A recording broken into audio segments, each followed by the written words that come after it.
सफलता का रहस्य महान फिलोसोफर सुकरात ने क्या बताया। आज जानेंगे दोस्तों महान फिलोसोफर सुकरात द्वारा लिखी गई सफलता का रहस्य एक छोटी सी कहानी के माध्यम से। दोस्तों सुकरात का व्यक्तित्व उनकी इस बात से झलकता था कि वे कहते थे कि मैं कोई वैज्ञानिक नहीं हूँ और एक ऐसे विषय में काल्पनिक बातें कदापि नहीं करता जिसकी मुझे कोई जानकारी नहीं। जिस समाज ने हमको जन्म दिया, पाला पोसा, शिक्षा प्रदान की और संसार में कुछ काम कर सकने योग्य बनाया, उसका किसी भी रूप में विरोध करना अनुचित है। तो दोस्तों बढ़ते हैं कहानी की तरफ। एक बार एक व्यक्ति ने महान फिलोसोफर सुकरात से पूछा कि सफलता का रहस्य क्या है, what is the secret of success. सुकरात ने बड़े प्यार से उत्तर दिया। सुकरात ने उस इंसान से कहा कि कल सुबह नदी के पास मिले, वहीं पर उसके प्रश्न का जवाब मिलेगा। जब दूसरे दिन सुबह वह व्यक्ति नदी के पास पहुंचता है और उसकी मुलाकात सुकरात जी से होती है। सुकरात उसको नदी की गहराई मापने के लिए बोलते हैं कि आप नदी में चले जाओ और इसकी गहराई माप कर आओ। वह व्यक्ति नदी में उतरकर आगे की ओर जाने लगा।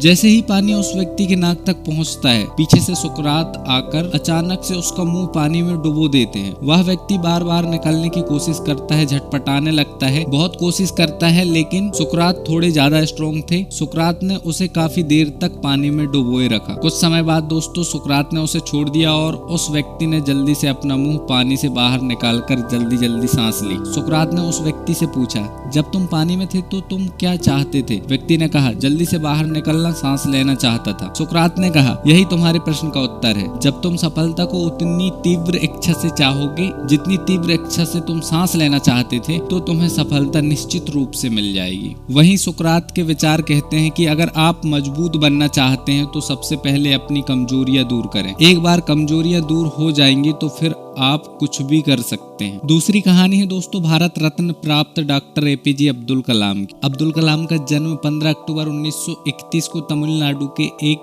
गांव धनुषकोडी में हुआ था। इनके पिता मछुआरों को किराए पर नाव देते थे। कलाम ने अपनी पढ़ाई के लिए धन की पूर्ति हेतु अखबार बेचने का कार्य भी किया। डॉक्टर कलाम ने जीवन में अनेक चुनौतियों का सामना किया। उनका जीवन सदा संघर्षशील रहने वाले एक ऐसे व्यक्ति की कहानी है जिसने कभी हार नहीं मानी तथा देश हित में अपना सर्वस्व न्यौछावर करते हुए सदा उत्कृष्टता के पथ पर चलते रहे। 71 वर्ष की आयु में भी वे अथक परिश्रम करते हुए भारत को सुपर पावर बनाने की ओर प्रयासरत थे। डॉक्टर अब्दुल कलाम भारत के 11वें राष्ट्रपति बने। वे भारत रत्न में सम्मिलित होने वाले तीसरे राष्ट्रपति हैं। भारत के मिसाइल कार्यक्रम के जनक डॉक्टर कलाम ने देश को अग्नि एवं पृथ्वी जैसी मिसाइलें देकर चीन एवं पाकिस्तान को इनकी रेंज में लाकर दुनिया को चौंका दिया। एक बार एयरफोर्स के पायलट के साक्षात्कार में 9वें नंबर पर आने के कारण उन्हें निराश होना पड़ा था। कुल 8 प्रत्याशियों का चयन करना था। वे ऋषिकेश बाबा शिवानंद के पास चले गए एवं अपनी व्यथा उन्हें सुनाई। बाबा ने उन्हें कहा, accept your destiny and go ahead your life. You are not destined to become an air force pilot. What you are destined to become is not relevant now but is it predetermined. Forget this failure as it was essential to lead you to your experience. Become on with yourself, my son. Surrender yourself to the wish of God. बाबा शिवानंद का कहने का अर्थ यह था कि असफलता से निराश होने की आवश्यकता नहीं। यह असफलता आपकी दूसरी सफलताओं के द्वार खोल सकती है। तुम्हें जीवन में कहां पहुंचना है इसका पता नहीं। आप कर्म करो, ईश्वर पर विश्वास करो। डॉक्टर कलाम का जीवन हर उस नवयुवक के लिए आदर्श प्रेरणा स्रोत है जो अपने जीवन में एक असफलता मिलने पर ही निराश हो जाते हैं। डॉक्टर कलाम ने अपने सारे जीवन में निस्वार्थ सेवा कार्य किया। उनका राष्ट्र प्रेम और उनका देशभक्त का जज्बा हर भारतीय के लिए सबक एवं प्रेरणा का पुंज है और हमेशा रहेगा।